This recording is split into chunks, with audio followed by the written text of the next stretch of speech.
40% of North Atlantic right whale population currently using the Gulf of St. Lawrence River, the Gulf of St. Lawrence as seasonal habitat. St. Lawrence River, as we know, is the eastern river towards Montreal, Quebec City, going out towards Newfoundland. This is by NOAA headquarters. Researchers identified 187 individual North Atlantic right whales, about 40% of the catalogued population, in Canada's Gulf of St. Lawrence during the summer. They used photographs of North Atlantic right whales collected during surveys conducted between 2015 and 2019. Many of the right whales remain in the area through the summer and autumn, feeding and socializing primarily in southern parts of the Gulf. Almost all of these whales return every year, a pattern not seen elsewhere, and stay up for 2 to 5 months. In order to design effective protection measures for this endangered species, we need to know when and where they are present, said Lee Crow. Crow is a marine mammal researcher in the Northeast Fisheries Science Center Laboratory in Woods Hole, Massachusetts, and the lead author of the right whale study published in Endangered Species Research. He said, "We found that the Gulf of St. Lawrence is an important habitat for the large segment of the population." These were among the findings. In general, individual whales did not travel far each day while present. Also, some individuals spent time in both the north and southern parts of the Gulf of St. Lawrence. Also, pregnant females were among the animals moving back and forth between northern and southern areas. In north and southern regions of the Gulf of St. Lawrence are separated by the Laurentian Channel and Onondaga Strait. These major shipping corridors connect commercial traffic, vessel traffic from the Atlantic Ocean to the St. Lawrence Seaway and the Great Lakes. For this study, researchers examined photographs of individuals, the whales that is, to explore the demographics, seasonal distribution, and movement patterns of right whales in the Gulf. The whales were identified by unique patterns of rough patches of tissue. Kindly support my Patreon account. The daily posts are 5 videos daily, and they are totally different from what I have on my YouTube channel. Thank you so much for your support and that you find all my content so interesting. You'll find the Patreon account details in the description box. So the whales were identified by the patches. For example, look at this, the humpback whale. You can see various marks on its body. So they were identified by the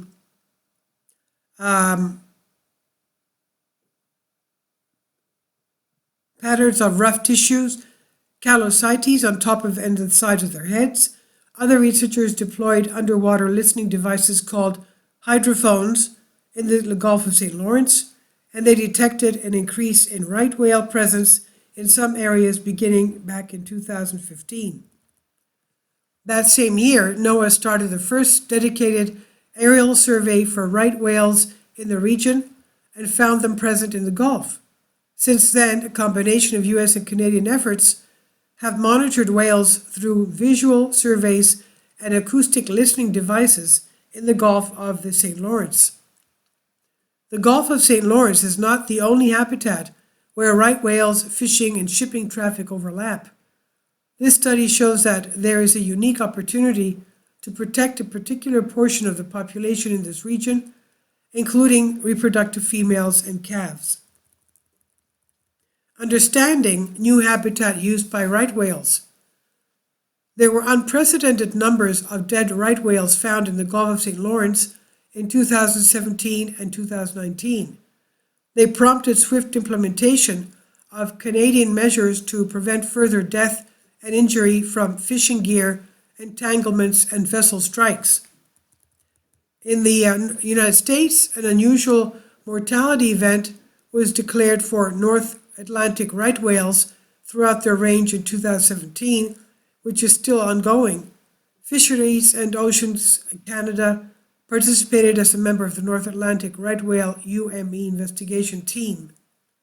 This multinational effort helps to understand and respond to and investigate UME cases.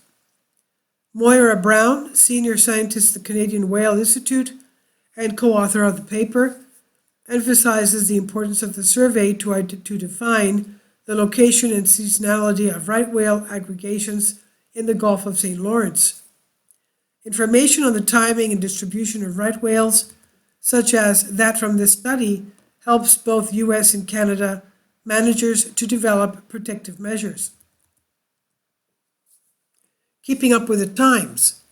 Between 1980 and 2010, many right whales spent the spring in Cape Cod Bay and waters off Cape Cod. During the summer, they moved north to the northern Gulf of Maine, Bay of Fundy, and Roseway Basin, where they found their preferred prey, copepods or zooplankton. Starting in 2010, this pattern began to change, with many whales heading to the Gulf of St. Lawrence in late spring and using new habitats to the south of Massachusetts year-round.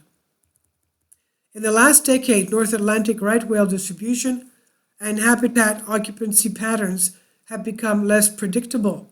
Crow said, "Animals have spent less time in places where they have typically aggregated in the past, and we have started to observe them in places where we had not found them aggregating before. Aerial and vessel-based surveys have been adapted to capture this new distribution and to understand when, where, and why the whales are moving and in what numbers. Surveys have confirmed right whales in larger numbers in the Gulf of St. Lawrence during the summer. They also found an increase in the number of right whales using Cape Cod Bay in the late winter and spring. In addition, surveys have confirmed that right whales occur south of the island of Martha Vineyard and Nantucket almost year-round. Fisheries and Oceans Canada continue their aerial surveys and monitoring the right whales, including photographing individuals observed in Atlantic Canadian waters. So far, 8 mother-calf pairs have been identified from photographs taken in the Gulf of St. Lawrence this year, said Angelina Vanderlaan, researcher, scientist at Fisheries and Oceans Canada, co-author of the paper. The North Atlantic right whale species population has been in decline for more than a decade.